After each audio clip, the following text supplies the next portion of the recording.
नमस्कार, पेश है मेरा आज का विज्ञान का पॉइंट और आज हम बात करेंगे उत्तर प्रदेश की। उत्तर प्रदेश की बात हम इसलिए कर रहे हैं क्योंकि ये बहुत ज़रूरी है। ज़रूरी है इस लिहाज से बन गया है क्योंकि प्राइम मिनिस्टर नरेंद्र मोदी, प्रधानमंत्री नरेंद्र मोदी के साथ आरएसएस के बड़े से बड़े नेता और भारतीय जनता पार्टी के बड़े से बड़े नेताओं की एक बैठक हुई उत्तर प्रदेश को लेकर। बैठक का मतलब बिल्कुल साफ था कि जो नुकसान छवि के तौर पर, क्योंकि ये चार्ज लग रहा है, ये आरोप बहुत गहरा लग रहा है, तस्वीरें बहुत डिस्टर्बिंग है, विचलित कर देने वाली है, जो हमने और आपने देखी लाशों की, चाहे वो गंगा के तट पर हों या कहीं और उत्तर प्रदेश में, ग्रामीण उत्तर प्रदेश में फैले हुए कोरोना की सिचुएशन, ये सारे हालात इस बात की तरफ इशारा करते हैं कि भारतीय जनता पार्टी के लिए उत्तर प्रदेश की स्थिति का गंभीर आकलन होना बहुत ज़रूरी है और इसीलिए ये बैठक हुई थी। याद रखिए कि भारतीय जनता पार्टी ने 2014 से लेकर अब तक कमाल की परफॉर्मेंस की है जहां तक उत्तर प्रदेश का सवाल है। 2014 में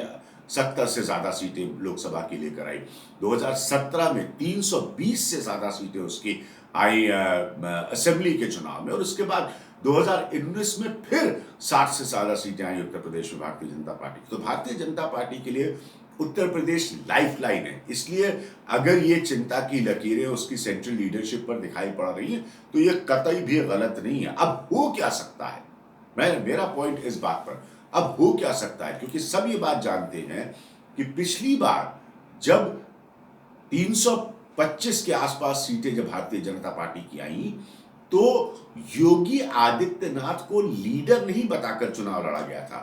चुनाव जीतने के बाद वो मुख्यमंत्री बने उत्तर प्रदेश के, यानी कि लीडर मोदी मैजिक के ही तौर पर था, और उसके बाद वो मुख्यमंत्री बने। लेकिन इस बार स्थिति बिल्कुल अलग है। वो मुख्यमंत्री हैं और उनके चेहरे के साथ, कि उन्होंने क्या किया 5 सालों में, उस चेहरे के साथ भारतीय जनता पार्टी को जाना है चुनाव लड़ने के लिए लोगों के बीच। तो ये बहुत बड़ा परिवर्तन है। और इन सब के बीच जो सबसे ज्यादा चिंताजनक स्थिति है वो है कोरोना की, वो है कोविड के हैंडलिंग की, जिसने बहुत सारी बातों को उजागर करके रखा। मुझे कहने की जरूरत नहीं है, अखबार से लेकर डिजिटल से लेकर टेलीविजन से लेकर उसकी तमाम खबरों में लगातार आप देख चुके हैं। तो ये नेचुरली कंसर्न पैदा करेंगे। अब सवाल ये उठता है कि क्या कोई बड़े परिवर्तन होंगे।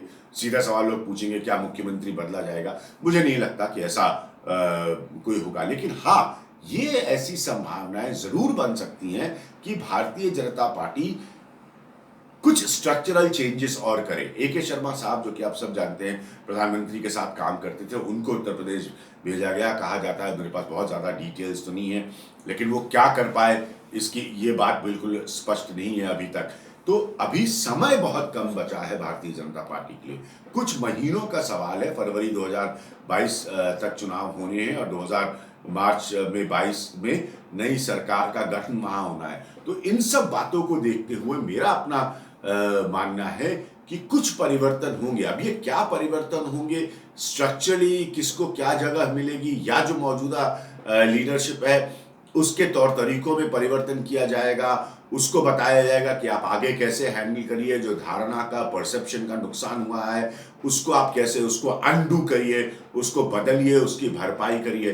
लेकिन इसमें मेरे मन में कोई डाउट नहीं है, कोई डाउट नहीं है, कोई शंका नहीं है कि उत्तर प्रदेश भारतीय जनता पार्टी की जो केंद्रीय नेतृत्व है, जो सेंट्रल लीडरशिप है, जिसमें प्राइम मिनिस्टर खुद शामिल है, उनके नाम का वोट 2014 से लगातार पड़ता रहा है और बहुत ज़बरदस्त परफॉर्मेंस रही है भारतीय जनता पार्टी की। आज तक उसके इतिहास में इतनी अच्छी परफॉर्मेंस उत्तर प्रदेश में कभी नहीं रही। इन सब बातों को देखते हुए कंसर्न, चिंता बहुत ज़्यादा है, और ये सही है क्योंकि ये समय एक ऐसा जा रहा है जहां पर गंभीर और सीधे सवाल है योगी आदित्यनाथ की सरकार पर, कोविड की सिचुएशन को, कोविड के हालात को, उसके मैनेजमेंट को लेकर, उसकी सेकेंड वेव से उजागर हुई खामियों को लेकर बहुत गंभीर सवाल है और जनमानस पर उत्तर प्रदेश के इनका प्रभाव होगा।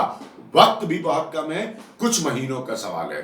तो ये चिंताएं सेंट्रल लीडरशिप के लिए बहुत लाजमी है। अब मैं ये जरूर इंतजार करूंगा देखने के लिए कि परिवर्तन जो मुझे लगता है कि होंगे, स्ट्रक्चरल चेंजेस होंगे, मेरे हिसाब से मेरा अपना आकलन है, ये क्या निकल कर आते हैं ये देखना बहुत जरूरी है। लीडरशिप टॉप मोस्ट का चेंज मुझे नहीं नजर आता उस तरह से, क्योंकि उसमें एक राजनीतिक पहलू ये होता है कि अगर आप ऐसा करते हैं तो लोग ये भी कहेंगे कि फिर आप अपनी गलतियों को मान रहे हैं। हालांकि बीजेपी ने ऐसा उत्तराखंड में किया है, लेकिन उत्तर प्रदेश के हालात बिल्कुल अलग हैं। क्या होगा परिवर्तन, इसका आकलन मैं जब भी होगा जरूर आपको बताऊंगा। ये था मेरा